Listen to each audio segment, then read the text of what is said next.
Thank you, Michael. These first couple of days have been a learning experience for all of us here on the Hildegard Way team, and maybe many of you as well are learning how to use Zoom. I've been a professional retreat leader for many years, and I've learned over the last few months that leading retreats on Zoom is a whole different ballgame than leading them in person. It does change the energy on our end when we can't see and hear you, and we understand that you may be feeling some of that as well. A pilgrimage, it's even more of a challenge. And so, as Michael mentioned yesterday, none of us on the team have led a virtual pilgrimage. And so we are literally making this path as we walk it. We appreciate your patience as we work through technical issues with links and Wi-Fi and microphones. We believe in a couple more days, we'll have the hang of it and it'll be running smoothly. Thank you sincerely to Michael and Heather for all the work that they're doing behind the scenes to edit some of that out and to create really beautiful videos that you're able to access online following our daily live journey. As I reflected on my own experience during the opening these last couple of days, I realized that I'm feeling as though I'm coming into these sessions a bit rushed, and maybe you are as well. So what I'd like to do is take a minute each day immediately following the ringing of the bells, to just be in silence, to ground ourselves in the presence of God before we head out on our pilgrim path. We are here on this journey to learn about the remarkable woman, St. Hildegard of Bingen, but not for information's sake alone. We are here to be transformed by her spirit and her energy, so that we might leave this experience empowered to go forth and do the work that God's calling each one of us to do. Being fully present in the mystery, as I just mentioned, is a bit of a challenge when we're in the midst of so much technology, but I believe we can create our own personal sanctuaries in the midst of this by taking just a little bit of time, even if it's only a minute, to silently meditate and put ourselves in that space. So we'll begin now with the ringing of our bells.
Church bells are sacred. They are referred to in the monastic world as the voice of God because they call our attention to prayer. When I was in Bingen in 2015, I stayed for a week at St. Hildegard's Abbey, and I loved hearing the church bells ring throughout the day. Bells wake us up. They were used in the Middle Ages to grab the attention of the community, to stop for a few moments and step back from the work that they were doing, to become fully aware of God's presence wherever they were at and in whatever they were involved with. The bells here at the Hildegard House call us each day at noon, Eastern Standard Time, to wake up to the presence of God here in our midst as we head out on our pilgrimage. When this formal pilgrimage is complete, I imagine many of you might continue to engage in daily meditation and spiritual reflection by continuing along on your own personal journey. You probably don't have access to a massive bell tower, but you could very easily create your own Vox Dei experience using a small handbell, or even a singing bowl. Whatever it takes to wake us up to a reality beyond the chaos of our daily life experience is an experience of the Vox Dei. Yesterday, we were in Niederhosenbach learning about Hildegard's writings on the precious stones. Today, as Michael mentioned, we're going to the place of her birth, Niederhosenbach. I was in this little town in 2017, and then again last year on the pilgrimage. Prior to 2017, I was under the impression that Hildegard was born in the town of Birmersheim.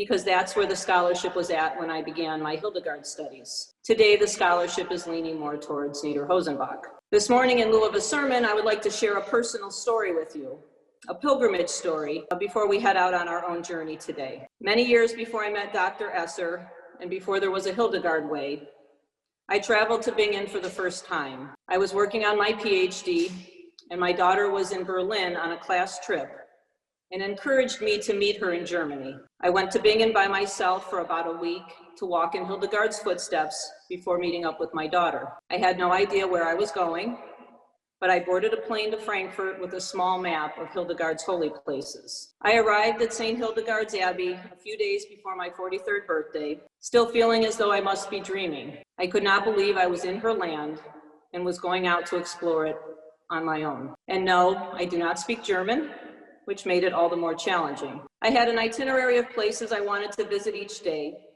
and so I quickly learned how to get around on the train system. Bremersheim was on my list. I took the train to what I thought was the closest stop, and then walked several miles to a small town. As I was walking, I found myself moving from open fields to wooded areas. I could see the town off in the far distance, so I kept making my way towards it. Not quite sure if I was on private property or if there were any animals who would not take kindly to me being there. I was nervous being out in the middle of nowhere and by myself, but it was a profoundly spiritual experience. I arrived in Bremersheim and could not find the church or even a store where I could ask for directions. I came across a woman sweeping her driveway, and I asked her for some water. I was really thirsty and clearly lost. The woman looked at me with a very interesting facial expression and asked me, "Where did you come from?" I explained to her how I got there and where I was trying to go. "I'm trying to find Hildegard's birthplace," I told her. I am sure she was holding back her laughter, and I imagine I looked like hell. She excused herself to go in the house and get me a bottle of water,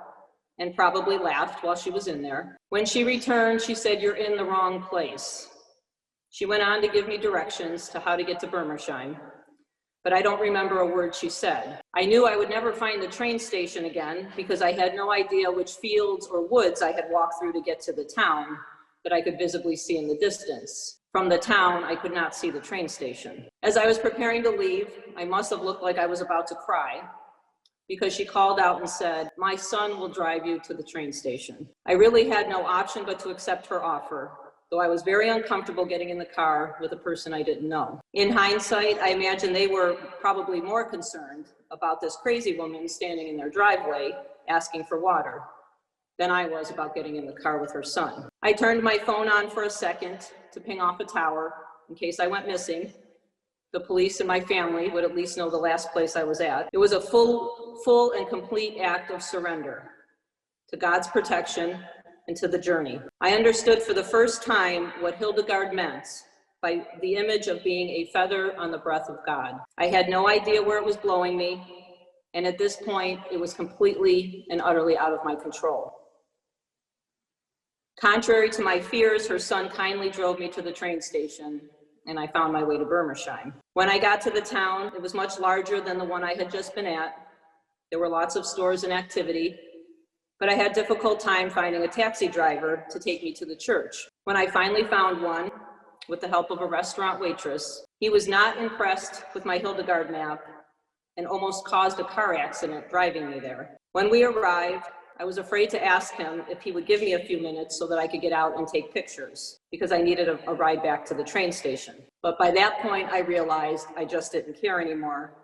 I had traveled too far to not get where I was going. I asked him to wait for me, cost me a small fortune in cab fare, but the pictures that I took are priceless. In 2017, I visited the museum at the Dissy Bodenberg and was talking with the curator there. She informed me that my information on Hildegard's birthplace was inaccurate. She was born in Niederhosenbach, the curator explained, and proceeded to give me directions on how to get there. On that trip, my family was with me and we had rented a car, and so it was much easier and safer to find our way. I share this story with you today because it was a significant part of my personal journey in the land of St. Hildegard. It was also a pilgrimage. I had completely surrendered myself to the mystery, to the experience of what was in front of me, and I was transformed by it. There were risks involved. There are always risks involved. While our experience on a Zoom pilgrimage is less dangerous, much more organized, and more rational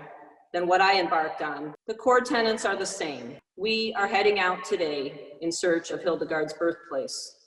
We are stepping back to the beginning of her story to experience the space where an unexpected, creative genius entered this world. We do this with the hope of finding something along the path that inspires us to follow in her creative example. And so as we prepare to head out today to find Hildegard's birthplace, we take a moment and gather ourselves in prayer. Good and loving God, we are a pilgrim people searching for renewal and rebirth. As we set out to encounter the birthplace of St. Hildegard, protect our efforts along the way. Help us to awaken to the creative spirit within our own minds and hearts. Grant us the courage to help others awaken to your divine presence within and around them. We ask all of this in your holy name. Amen. We will now watch a video from the Hildegard Way.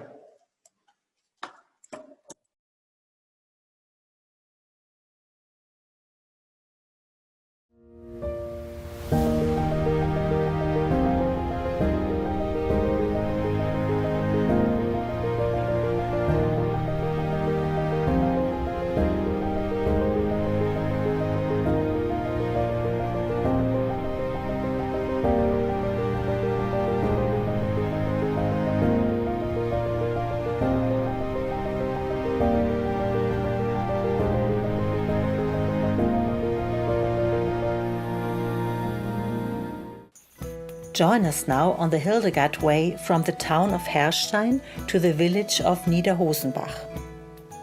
According to recent historical research, Hildegard was born in this remote place, which was dominated by the manor house of her family. Our station is at the Protestant Church of Niederhosenbach. The church contains a facsimile edition of the Liber Scivias. We listen to Hildegard speaking about her family and childhood. My father Hildebrecht was a lord of Bermersheim and Niederhosenbach. My noble mother Mechthild came from Merxheim. She gave birth to 10 children. You will probably know my brothers Trudwin, who as the oldest is the heir of our manor house, Roricus, who later became a cantor in Mainz Cathedral, and Hugo, who became a canon in Tolai. You will also have heard of my 4 sisters, Irmgard, Jutta, Odila, and Clemencia.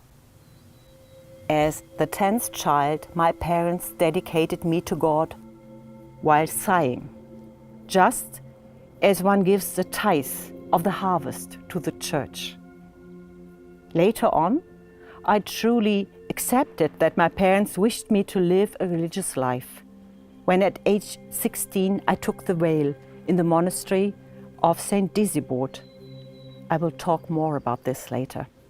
At that time I grew up well sheltered in the circle of my siblings, and I can only say that I had a very good life. Our noble family was related to the Earls of Sponheim, and of course we had servants, and the farmers from the surrounding land had to deliver goods in kind to our manor house. For everyone, there was always much work to do, but we also celebrated the feasts of the church: Christmas, Easter, Pentecost, St. John's, and All Saints. Sometimes my father rode to the seat of the Archbishop in golden Mainz. This big city on the river had always impressed him again with its massive walls and grand churches. From there he brought back precious fabrics and spices from faraway countries, and once also a Mainz armor, just like the ones that were also sold in London. We also heard much about what was going on in the empire, about the imprisonment of King Henry by his own son in Böckelheim Castle, and about the return of Archbishop Ruthard of Mainz after years of exile. As a child, of course, I did not understand much of these political events. I was often ill, and I saw things that others found only peculiar or at best miraculous. In spite of all the love in the circle of my family, I was also often not understood, and I was a lonely soul.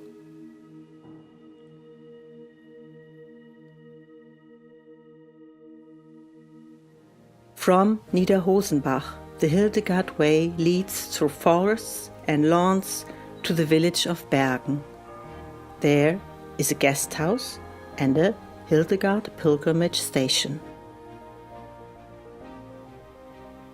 The way from Bergen takes its course to Kirn, thereby passing the Brook Valley, Trübenbachtal. Thanks for watching. I hope you enjoyed learning about this stage of the Hildegard Way. We hope you continue with us on our pilgrimage walk.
Okay, Shannon, it's back to you for a moment as I get ready for the Dr. Beverly Kienzle video. Actually, I'm going to turn my video on just for a second here so I can talk with you. And I'm remembering that day when we went there and just how everything kind of got really small by going into the church, and it became more real, I think. Do you remember that? Absolutely. So if you would just maybe speak for a minute or two, that would be great. Also, I just wanted, if people are noticing, there are captions with the video. And I wanted just to say thank you to Dr. Beverly Kienzle and Dr. Deborah Stout for helping us make sure that we had the right labels, the right spellings, and everything. And I just really appreciate your help in doing that to support this project. So Thank you, Michael. So as the video highlighted, Hildegard was tied to Dissy Bodenberg at the age of 8 years old. I often, as a mother, imagine what it must have been like for Hildegard's mom to have parted with her at such a young age. In some ways, being tied at that young age was a welcomed opportunity for women, because it gave them an opportunity to receive an education and to have life experiences that they may not have otherwise had. It also protected them from being put into arranged marriages, which was a very big problem then. It still is in many parts of our world today. And somebody of Hildegard's birth, which was a little bit of a higher on the social scale, she would have possibly been used as a political pawn for marriage. And so there were benefits to her having been tithed, but of course there were many, many challenges. As we prepare for this next segment, I do want to highlight that you are in for a real treat. Dr. Beverly Kienzle has been a hero of mine when I was working on my graduate work and my postgraduate work. I too, as she expressed in the opening day, was so excited to come across this text of Hildegard's Homilies. And while I have some Latin in my background, I am in no way, shape, or form, my mind is just not wired for language. And I have always really kind of lamented that I don't have the ability to translate those texts. And when I do come across translations, I just really appreciate the scholarship behind it. And I really, early on in my academic career, Dr. Kienzle's book was a part of my library and remains a very significant part of my library, because it really inspired me to be able to read her homilies, to know that she preached, and preached even with permission from the powers that be of her day. And as Dr. Kienzle pointed out, many of her homilies are also pieces, and parts of them at least, some of them in their entirety, are in her letters, and I have a deep love for her letters.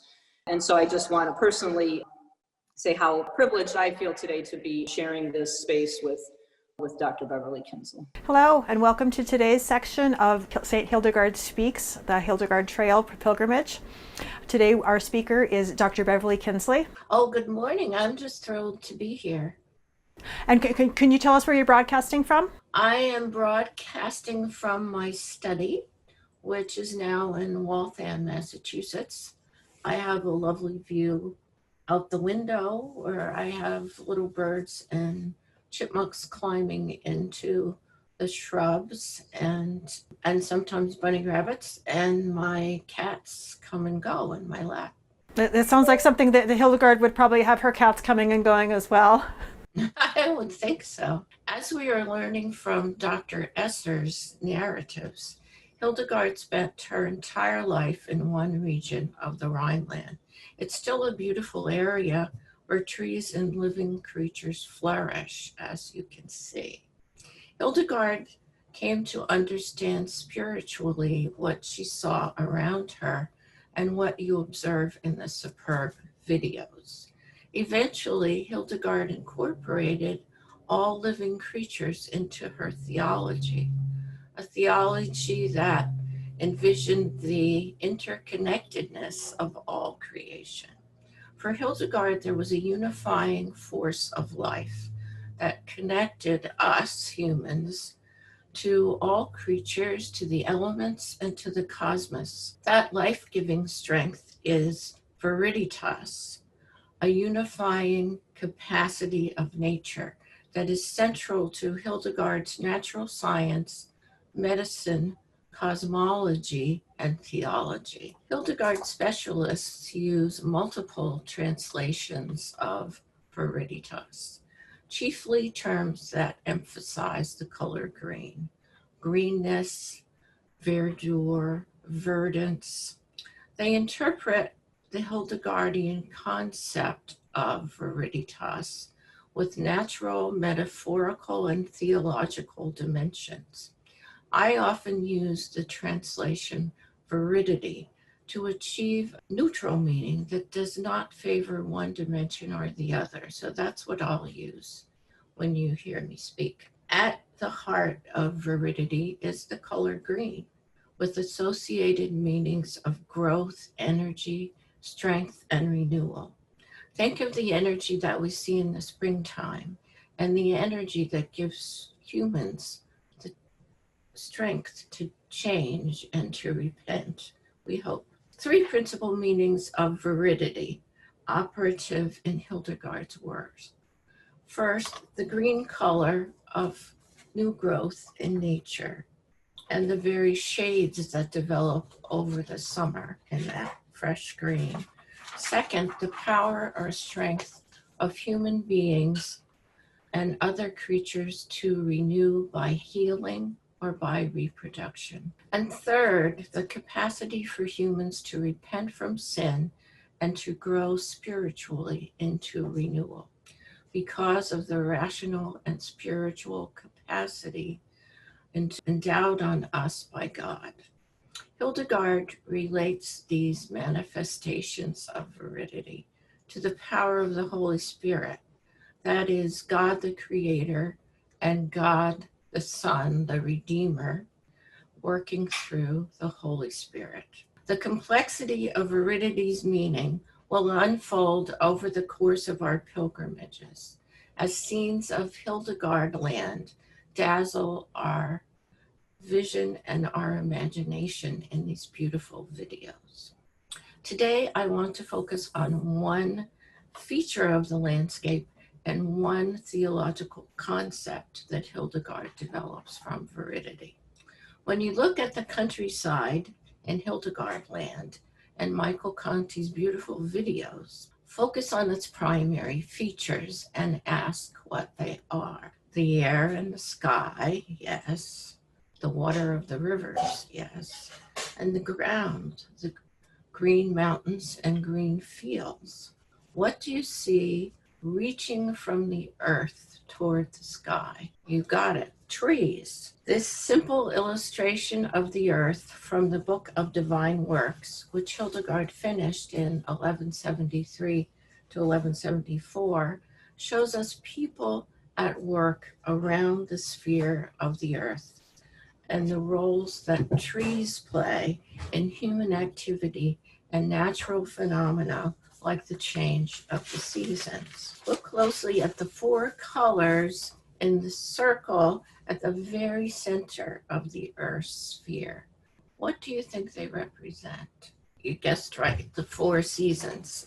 How many trees do you count? Who can get it first? Okay, you, 9. What are the concentric circles that are surrounding the Earth? The red one represents, what do you think? Fire. The dark blue is the air. The wavy lighter blue is waves, water.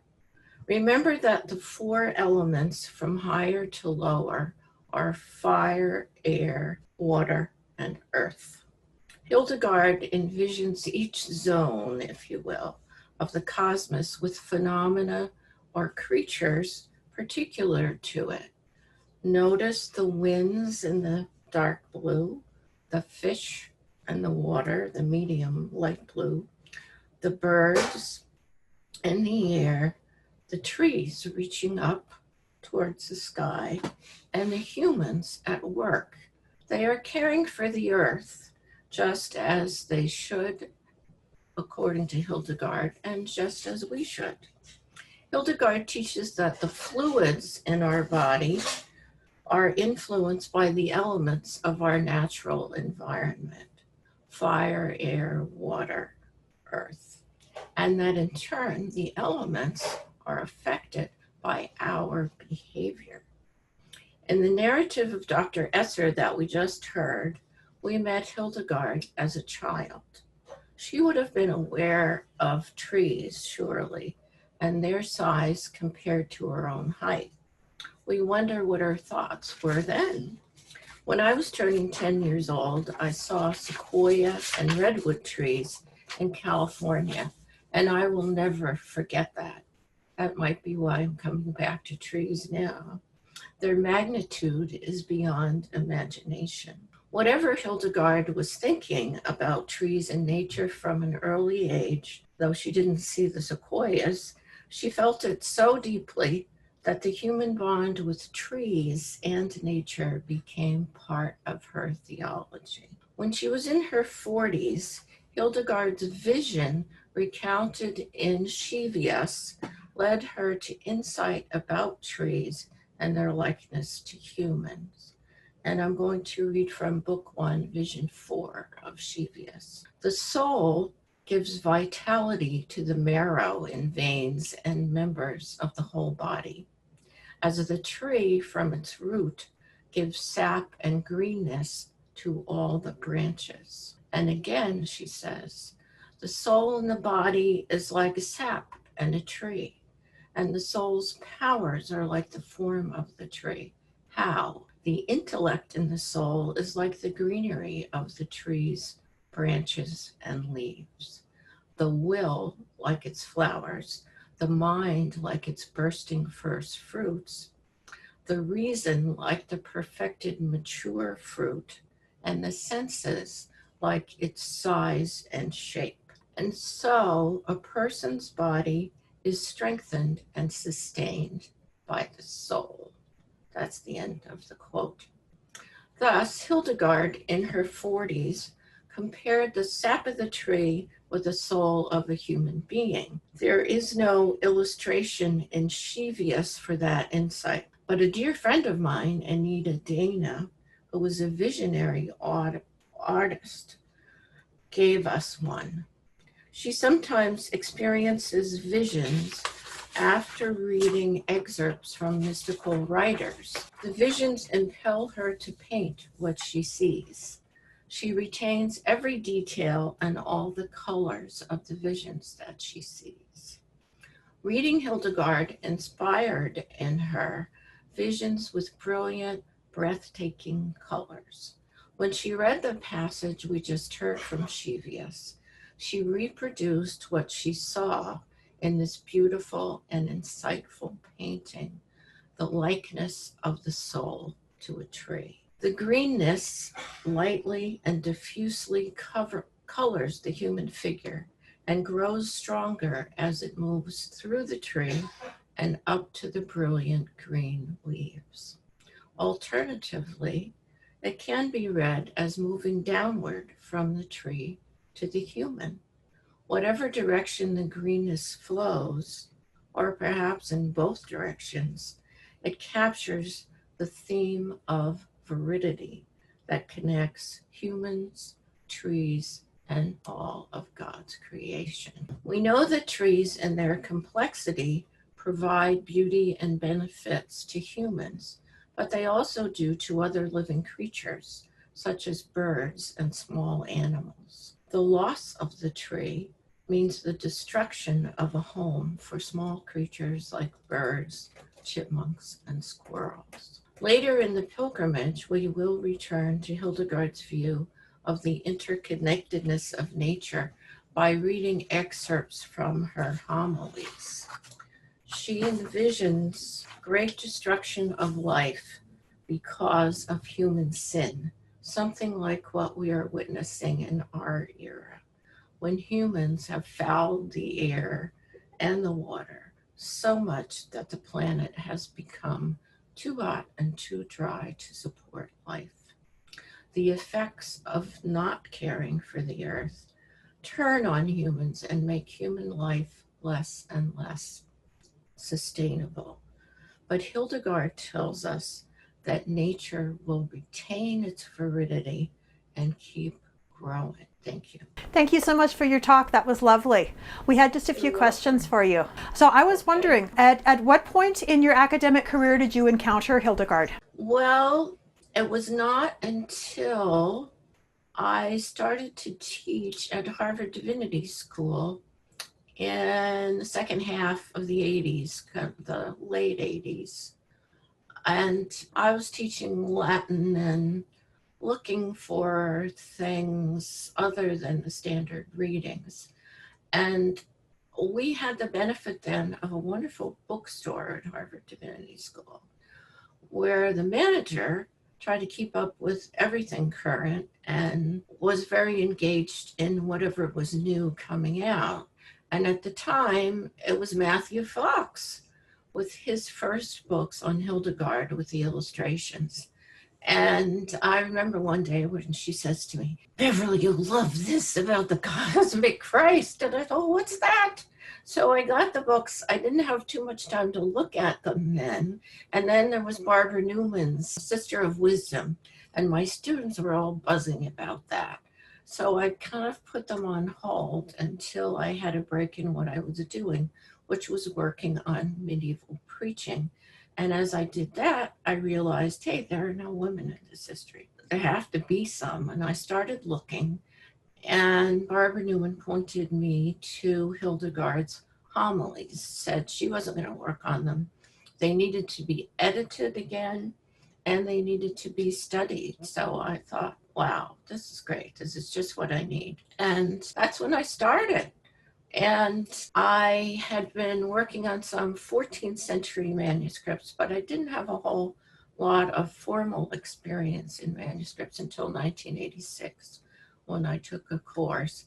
And still then, I felt that I would benefit from the help of someone who was more expert than I. So I recruited Carolyn Museg, who's speaking to us sometime during the pilgrimage, to help me look at the manuscript and analyze it, so I would be doing exactly the right thing to study it. And we were both helped by George Versoko, who also looked at it and studied it. And then that was a process of a few years. And in the 90s, Carolyn and I began the process of transatlantic editing. And we didn't have Zoom then. Wouldn't it have been great? But we got together and she spent a couple of weeks with me one summer, and we worked and worked and worked. And we finally finished our draft. And Eventually, we had the publication of Hildegard's Expositiones Evangeliorum, or Homilies on the Gospels. And that was published by the prestigious Corpus Christianorum. And I was just absolutely thrilled to do something so highly medieval scholarly. And after all the work on it, I decided, well, geez, I spent years on this. There are 4 sets of footnotes, just to give you an idea how complicated those editions are. One of them is particularly challenging, and that's doing Hildegard sources, but I could go on about that for a long time. So I'll skip to thinking, well, after I've done all this work, I should translate the homilies. And some of the manuscript work that we did led to different conclusions than the previous edition that was done in the 19th century. So that made changes in whatever translation I had in mind. So anyway, quickly, that is in a couple of years, I published the translation of the homilies on the Gospels. And I can keep going, but I'll just say quickly and then let you pick out some questions. I've become more and more enamored of Hildegard. What began as a very scholarly enterprise for an audience of medievalists, really, has ended up with me studying Viriditas and celebrating Hildegard's love of nature. Thank you for Dr. Kienzle for sharing those beautiful words with us, and I'm looking forward to our experience with you later in the week with another recording we did with you. I'm going to pass the baton back over to Shannon here so she can go ahead and set us up for going into the breakout rooms. Yes, thank you. So I was inspired to pull down our framed image that we have here in the Hildegard house. Throughout the Hildegard house, we have quite a few pieces of Hildegard's works on display, some very beautiful presentations, and this is the piece that you just heard Dr. Beverly discuss, so that was wonderful. As we prepare to move into our anchorage rooms, we'd like to throw out a question for you to ponder. So take a moment to consider what you've heard today in the video from the Hildegard Way, from our scholar, and ask yourself, what did you learn today that might be new? Some of you might be coming to this pilgrimage with a long history of a relationship with St. Hildegard. For some of you, I know I've had a few conversations with pilgrims who this is your first encounter with Hildegard, and so I imagine some of it can be a bit overwhelming. But just to take a moment, consider, what did you learn today that really was new and or touched you in a way, maybe personally, maybe as Dr. Beverly highlighted, she was first drawn to Hildegard from an academic place, and then it seemed to move deeper. Maybe you're approaching Hildegard from more of a perspective of the mind. Is there something that came up today in our presentations that you need or would like further clarification on? Something shared that is confusing you? And just basically, how did today's journey touch you personally? Any of those questions, or if you have something of your own. The questions that we put out for the anchorage rooms are simply conversation starters. My experience in the anchorage yesterday was that conversation starter wasn't really even necessary because there is so much energy and so much excitement around these topics. You may have something entirely different you'd like to talk about, and that is wonderful as well. And so if Michael's ready, I think we'll be breaking out here shortly.